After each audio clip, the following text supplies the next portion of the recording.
빌레몬서 1장 9절에서 우리 19절까지 9절에서 19절까지 351장 9절입니다. 읽습니다. 시작. 도리어 사랑으로서 간구하노라. 나이가 많은 나 바울은 지금 또 예수 그리스도를 위하여 갇힌 자 되어 갇힌 중에 낳은 아들 오네시모를 위하여 내게 간구하노라.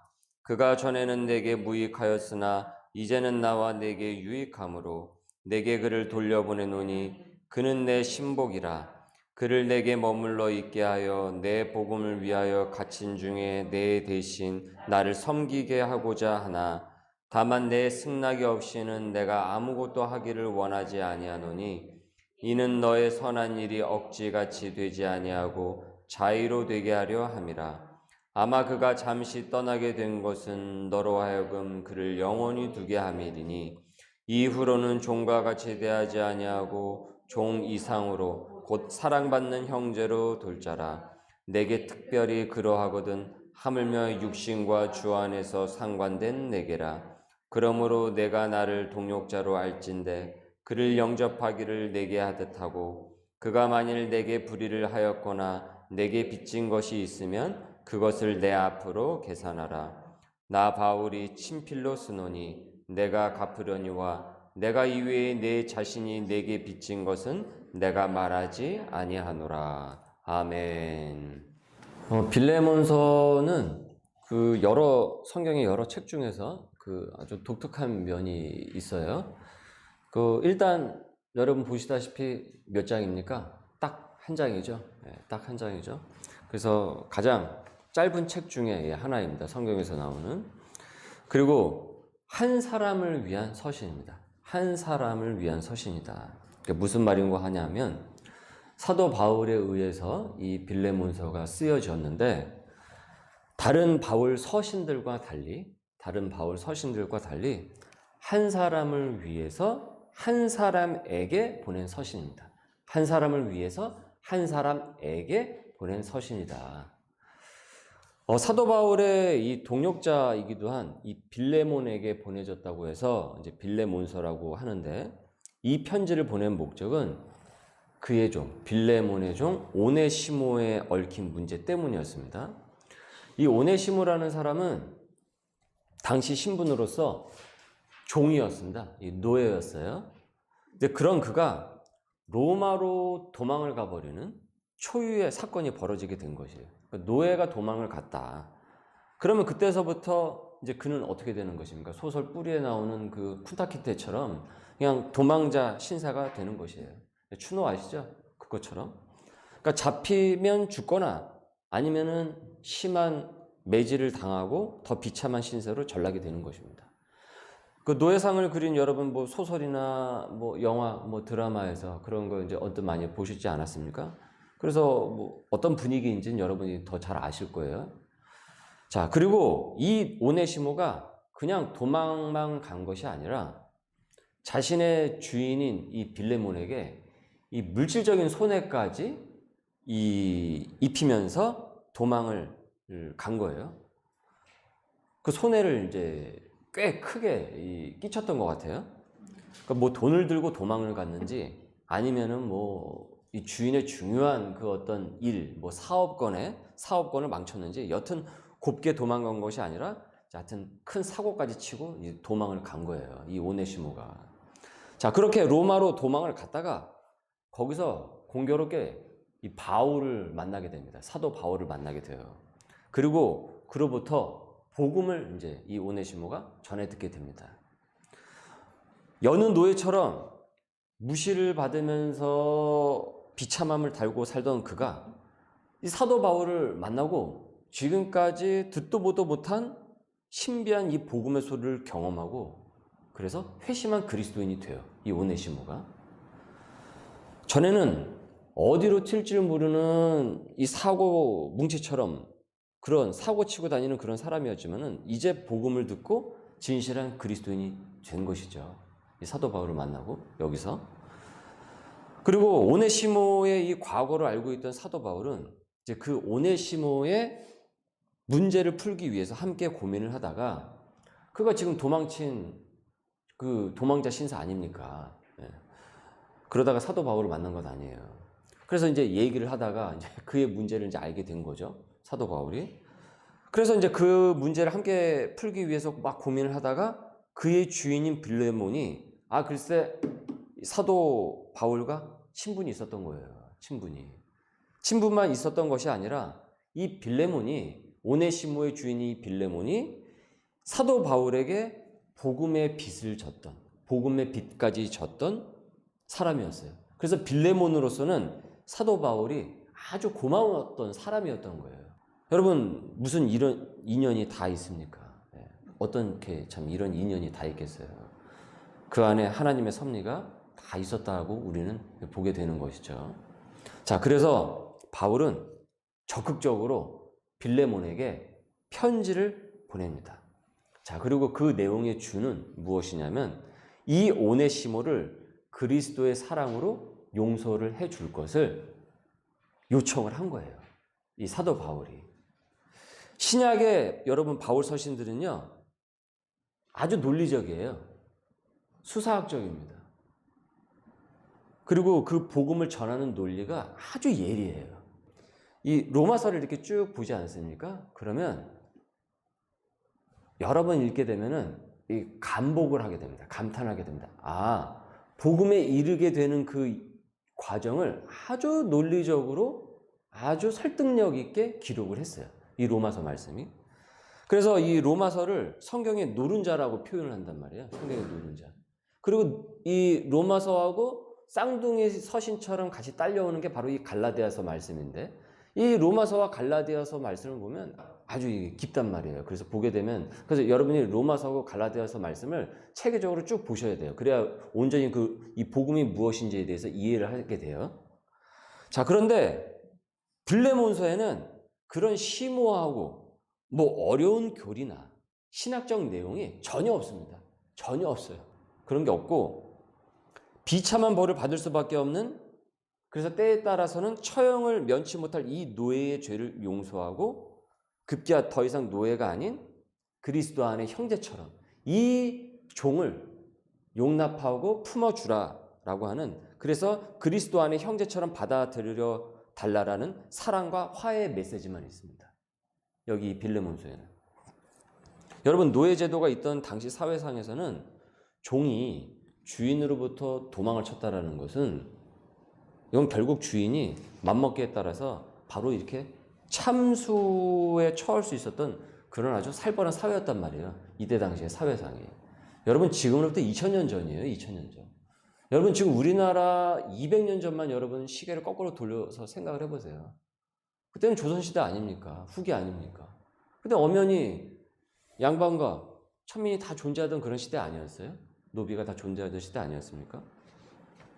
지금 뭐 직장 생활하다가 사고 쳐가지고 무단 결근하고 그래서 연락 두절해가지고 직장에서 뭐 해고당하는 그런 수준하고는 비교할 수 없는 아주 무거운 사건이었다라는 거죠. 지금 이 오네시모가 저질렀던 일이. 그래서 본 서신은 한 사람의 죄를 용서하고 품어주어라는 주님의 가르침이 삶의 현장에서 어떻게 실천되고 있는지를 보여주는 아주 모범적인 서신이라고 볼 수가 있어요. 그것이 지금 사도 바울과 이 오네시모, 이 빌레몬이라는 이 삼각 구도를 통해서 지금 그것을 보여주고 있다는 거죠. 이 용서가 무엇인가? 왜 우리가 용서를 해야 되는가? 사도 바울은 오네시모의 신분 자체가 종이었지 않습니까? 노예였음에도 불구하고 그를 인격체로 대해주고 있어요. 여러분 지금 시대의 인권이 많이 전보다 나아졌다라고 하지만 사실 노예제도는 폐지가 된 건 그렇게 생각만큼 오래되질 않았습니다. 여전히 인종차별은 이 세상에 존재하고 뭐 성차별도 우리 사회 곳곳에서 존재한단 말이죠. 그뿐입니까? 여러분 뭐 있는 자가 없는 자 무시하는 것, 갑과 을의 관계 등등 여하튼 이런 고도화된 사회임에도 불구하고 여전히 사람은 사람을 대할 때 그의 위치나 배경에 따라서 차별을 한단 말이에요. 그것은 엄연히 이 사회에 존재해요. 그래서 인격적이지 않습니다. 세상에 가면 인격적인 대우를 못 받을 때가 있단 말이에요. 사람들마다. 그래서 상처를 간직하죠. 그런데 여러분 2000년 전이었고 공식적으로 노예 제도가 존재하던 사회에서 바울이 도망친 노예를 위해서, 이 로마 시민권을 갖고 있던 이 사람이 이 바울이 도망친 노예를 위해서 이렇게 용서를 구하는 편지를 보낸다라는 것은 사실은 파격적인 것입니다. 지금 우리는 여기서 이렇게 성경을 보니까 뭐 그런가 보다라고 생각할지 모르지만 이때 당시로서 아주 파격적인 것이었다고요.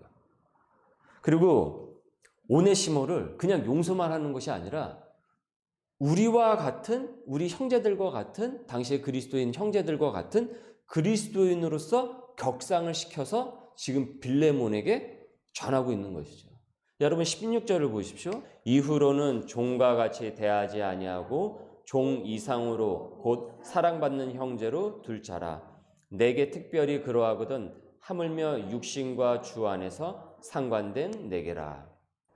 아니 당시로서 붙잡으면은 때려도 모자를 파네. 용서를 넘어서 어떻습니까? 이제는 종 이상으로 사랑받는 형제로 받아들여 달라고 하니 여러분 이게 솔직히 빌레몬 입장에서 가당키는 한 말입니까? 안 그렇습니까? 사고까지 치고 도망가는데 그 금전적인 손해까지 끼치고 도망가는데 오네시모가 이 바울의 서신 이 편지 내용을 언제 봤는지는 잘 모르겠지만은 오네시모는 정말 감동을 받았을 것 같아요. 지금까지 이런 종놈의 새끼라는 그런 비인격적인 소리를 숱하게 들으면서 살았을 것 아닙니까? 이 오네시모는. 그런데 그리스도인이 되었다라는 이유만으로 그의 신분은 어떻게 되는 겁니까? 단순히 사회적 신분 상승에 이 감동을 넘어가지고 영적인 인격체로 지금 대우를 받고 있는 거예요. 그러니 얼마나 이 오네시모 입장에서 감동이 되겠냐라는 거예요. 여러분 우리가 예수를 믿으면서 가장 행복하고 기쁜 것이 여러분 무엇입니까? 내가 기도했는데 하나님께서 이거 들어주시고 저거 들어주시고 그때 가장 기쁠까요? 물론 그것도 기쁘죠. 그런데 가장 기쁘고 행복해야 할 것은 내가 하나님의 자녀라고 하나님의 백성이라고 불린 것입니다. 여러분. 그거가 아니고서 다른 거에서 큰 기쁨을 찾으면 안 돼요. 이게 진짜 원래 우리의 오리지널 기쁨이어야 되는 것이에요. 이게 진짜 우리의 기쁨이어야 된다고요. 그래서 더 이상 죄인이 아닌 거예요. 더 이상 죄인이라고 불러주지 않고 우리를 무엇으로 불러주신다고 했습니까? 의인. 네, 자녀도 맞죠. 근데 의인으로 우리를 불러주신 것이에요. 세상에서 의인으로 호칭을 받으려면 착한 일 많이 해야 돼요. 그리고 뭐 강도를 때려잡거나 이래야 뭐 표창장 하나 받아야지만 의인이라고 불리게 된단 말이에요. 그런데 우리가 예수 그리스도를 믿는 것만으로 우리가 죄인에서 무엇이 된 것입니까? 의인으로 불려지게 됐다라는 거예요. 그럼 이것보다 더 큰 기쁨이 어디 있겠냐라는 거예요. 그래서 이것을 무엇이라고 표현을 하냐면 이신칭이라고 표현합니다. 써이, 믿을 신, 부를 칭, 의로울 의. 믿음으로써 어떻게 된다고요? 의인으로 불리게 된다라는 것이에요. 이거 아주 대단히 중요한 교리입니다. 이신칭이. 이신득의라고 하기도 해요. 이신칭이. 믿음으로써 어떻게 된다고요? 내가 죄인에서 의인으로 부름을 받았다라는 거예요. 내 죄가 있음에도 불구하고 용서해 주셔서. 죄인이지만 주님의 긍휼로 말미암아서 의인, 그리스도인으로 불려진 것. 여러분 이것만한 자긍심은 없는 거고 이것을 대신할 수 있는 것도 없어요. 그건 대체 불가인 거예요. 이것이 우리의 내면 세계를 치유를 하고요. 치료를 하는 것입니다. 그래서 내가 쓸모없는 인간이 아니라 때로는 우리가 살다가 보면은 이런 일 저런 일 겪고 세상에서 때로는 뭐 가족 가운데서 상처를 받고 무시를 받을 때도 있단 말이에요. 알게 모르게. 그럴 때 때로는 내가 필요한 존재인가? 내가 굳이 이렇게 살아야 되는가? 이런 생각이 들 때가 있단 말이에요. 그러나 주님께서는 우리에게 찾아오셔서 나를 자녀로 삼아주셨다는 거예요. 이것보다 우리의 자존감과 자긍심을 끌어올리는 말씀이 어디 있겠습니까? 이 세상 가운데서. 우리가 어떻게 이런 호칭을 얻을 수 있겠냐라는 거죠. 의인이라는 호칭을. 저와 여러분은 의인인 줄 믿습니다.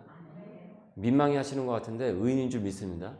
민망해 하시면은 그 믿음이 없는 거예요. 네. 우리는 이 부분에 있어서는 조금 약간 뻔뻔해 주셔도 됩니다. 은혜 안에 우리가 있기 때문에. 바울이 중간에서 지금 어떻습니까? 오네시모를 위해 그 화해의 중재의 역할을 하는 이 모습을 보십시오.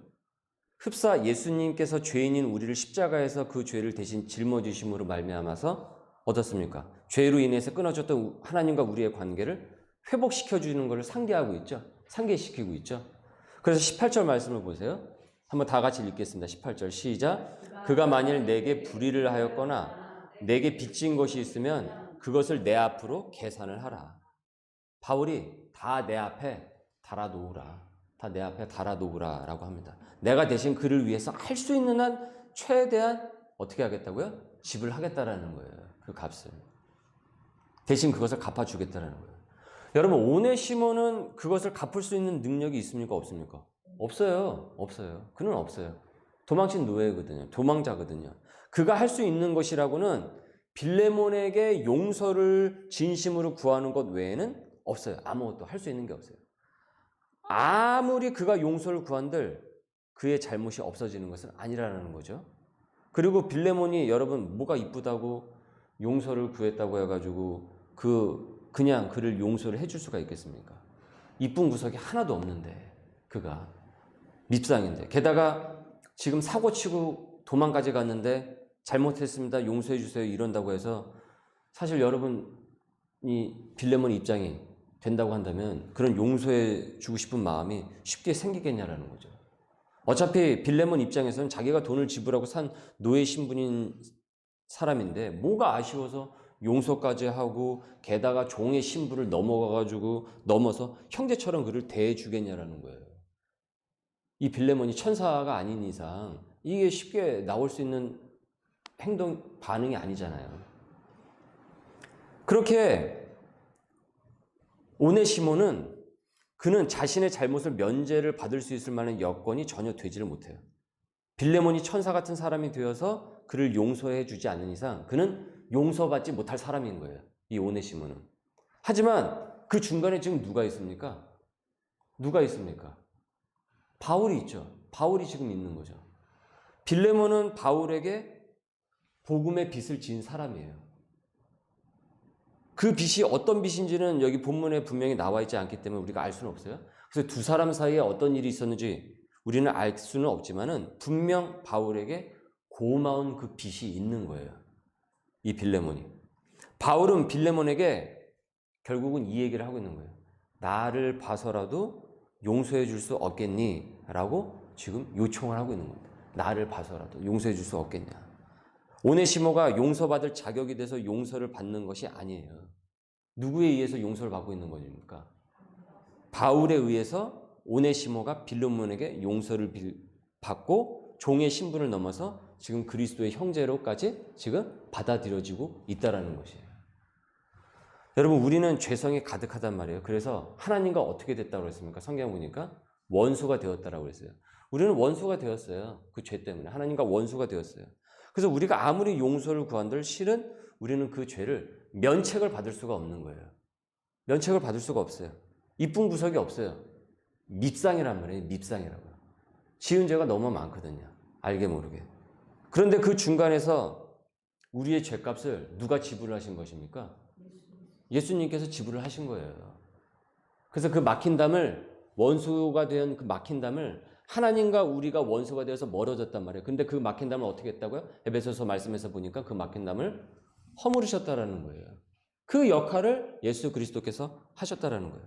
결국 저와 여러분이 그리스도인이 된 것은 저와 여러분이 잘나가지고 무언가 잘해서 된 것이 전혀 아닌 거예요. 오직 누구로서 된 것입니까? 예수 그리스도를 통해서 된 거예요. 그래서 이신칭이라고 우리가 말씀을 하는 거예요. 바로 이 교리가 여기에서 나온 것입니다. 믿음으로써 의로운 의인으로 부르게 된 것이에요. 여러분, 지금 이 오네시모가 그것 아닙니까? 지금 이 도망친 이 도망자, 이 추노가, 이 노예가 지금 이 얘기를 하고 있는 것 아니에요? 그래서 예수님을 보고 하나님께서 우리를 용서해 주신, 저와 여러분을 보고 용서해 주신 것이 아니라 아유 불쌍하다, 그래도 어떡하냐, 널 건져줘야지, 이게 아니라 누굴 보고 용서해 주셨다고요? 예수님을 보고 우리를 용서를 해 주신 거예요. 이것을 무엇이라고 합니까? 우리의 죄값을 대신 지불하셨다고 해서 대속이라고 하는 것입니다. 대속을 하는 거예요. 지금 그 대속의 모형을 지금 사도 바울이 보여주고 있는 거죠. 실생활에서. 여러분, 바울은 이 진리를 뼛속 깊숙이 깨달은 사람입니다. 사도 바울은. 왜 그렇습니까? 그가 바로 죄인 중에 괴수였거든요. 용서받을 수 없는 핍박자였거든요. 스데반 집사가 돌에 맞아 죽었을 때 그 앞에서 앞장섰던 사람이 누구였습니까? 사도 바울이었습니다. 그때는 사울이라고 이름이 불렸죠. 나중에 그가 예수를 믿고 바울이라는 이름으로 다시 개명을 한 거지만 그때는 사울이었죠. 아주 악독한 사람, 사울이었죠. 그러나 예수 그리스도에 의해서 그의 죄가 대속을 받고 하나님과 원수되었던 그가 하나님의 사람이 되었고 급기야 핍박자에서 누가 되었습니까? 사도가 된 것이에요. 사도가 되었어요. 여러분, 어찌 바울이 이 은혜를 잊을 수가 있겠습니까? 어찌 바울이. 근데 우리는 자주 잊죠. 우리는 자주 잊죠. 그래서 용서가 인색하죠. 미움은 자꾸 많아지고. 바울은 이제 그 받은 은혜를 혼자만 받지 않고 자신의 삶의 자리에서 직접 실천하고 있는 거예요. 생활에서 실천하고 있는 거예요. 실천해서 그 또한 용서의 사도가 됩니다. 그렇다고 한다면 우리도 그 은혜를 받은 사람 아닙니까? 우리 소명 식구들 여러분, 그 다음에 이 시간 예배를 드리는 우리 교우 여러분, 다 우리 모두가 다 은혜를 받은 사람 아니겠습니까? 우리 모두는 예수 그리스도께 용서의 빚을 진 사람들이에요. 그래서 빚쟁이에요. 빚쟁이에요. 오카노 목사님의 제자 훈련을 쭉 가다 보면 거기에 분명히 얘기하고 있어요. 나와 당신은 빚쟁이다. 그리고 빚은 어떻게 될까요? 갚아야 되는 거예요. 빚은 갚아야 됩니다. 내가 빚을 졌으니까 그 빚은 갚아야 되는 것입니다. 그 빚을 갚는 것이 무엇일까요? 우리가 이 땅에 살면서 용서한 거예요. 용서한 거예요. 복음을 전하며 용서하는 것입니다. 그 용서의 역할을 우리가 해나가는 것입니다. 쉽지는 않겠지만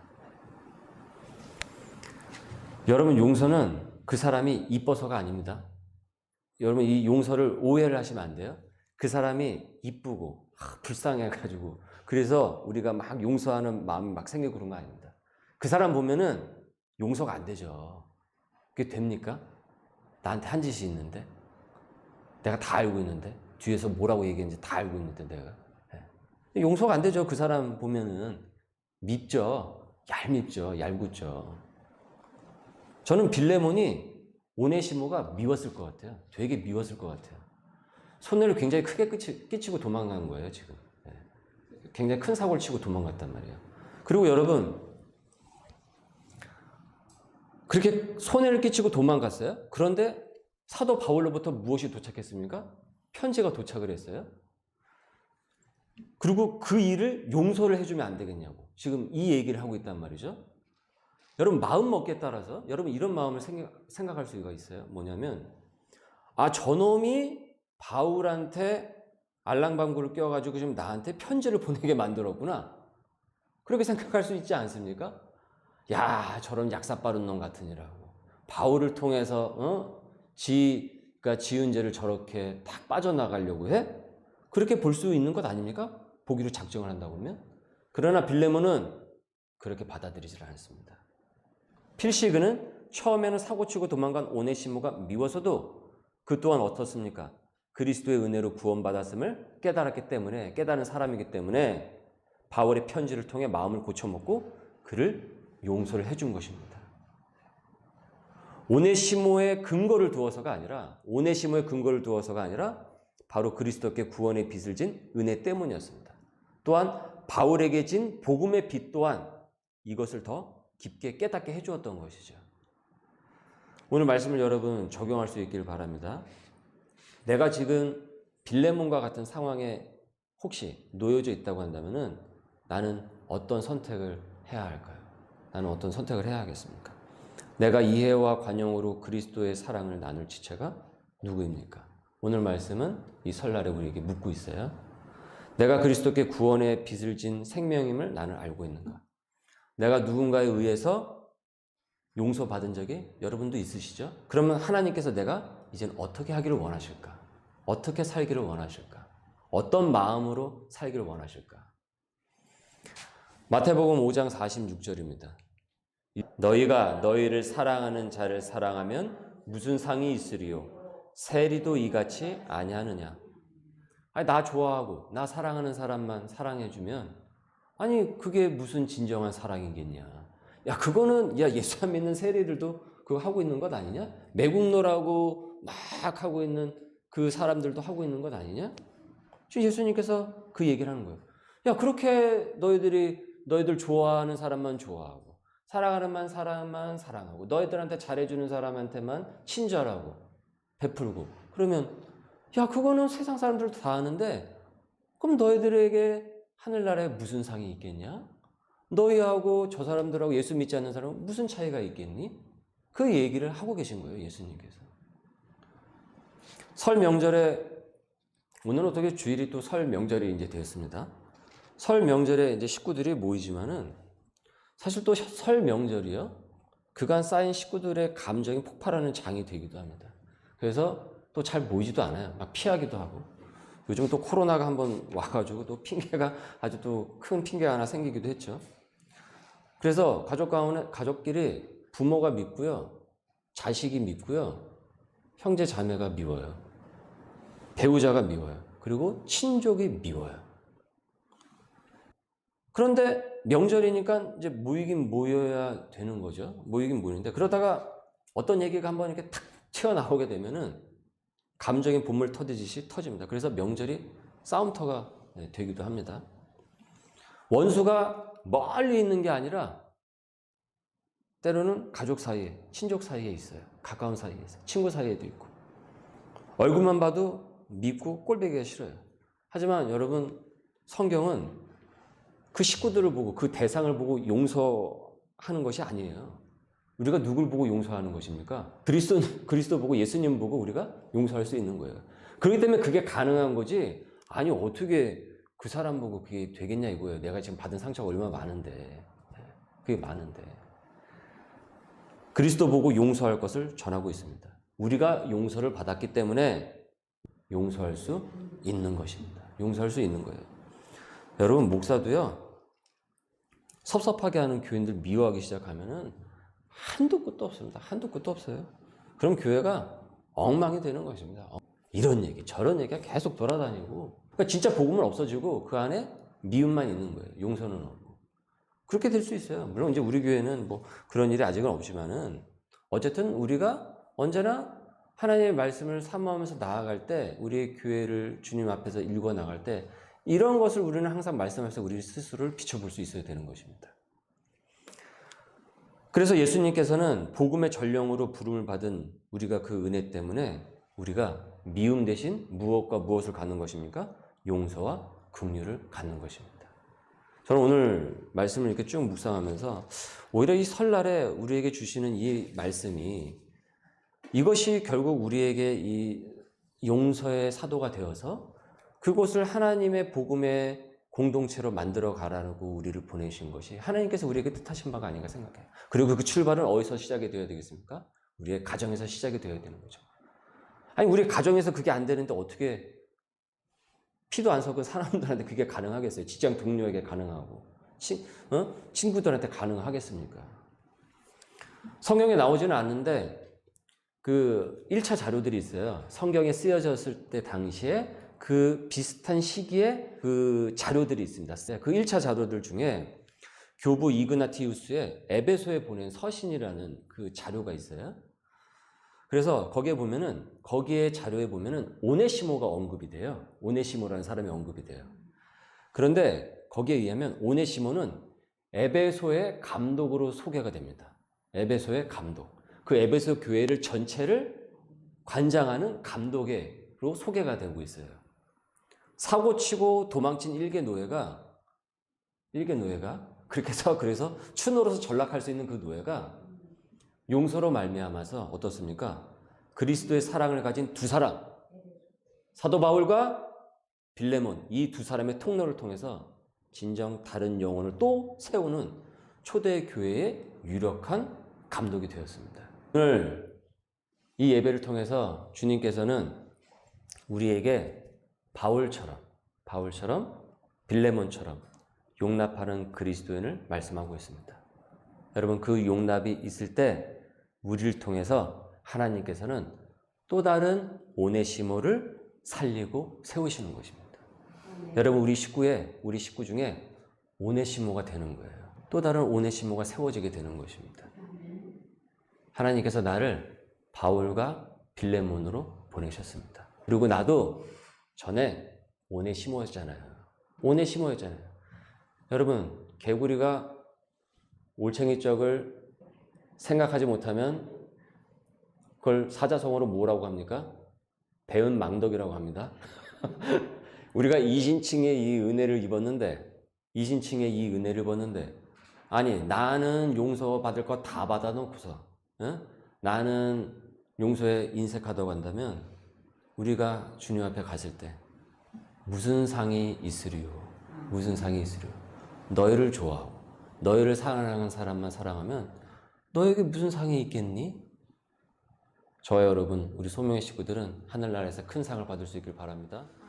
원수까지도 사랑하기를 명하셨던 주님, 형제자매조차 사랑하지 못했던 나의 인격적인 연약함을 주님 용서하여 주시옵소서. 나는 용서받기를 원하면서 나는 용서하지 않는 고약한 심보를 주님 용서하여 주시옵소서. 어려운 관계와 상황을 복음으로 용납하는 삶의 그 본을 보인 바울처럼, 페몬처럼 선한 용서의 사람이 되게 하여 주옵소서. 특별히 주님, 명절이 복음으로 회복과 치유의 시간이 되게 하여 주옵고, 우리를 통하여서 복음의 그 통로가 열리게 하여 주옵소서. 또한 우리 소명의 제가 서로 용납하고 책임을 함께 나누면서 죄인된 사람을 의인으로 세워줄 수 있는 그리스도의 사랑을 실천하는 공동체가 되도록 은혜를 부어 주옵소서. 감사하며 예수님의 이름으로 기도드립니다. 아멘.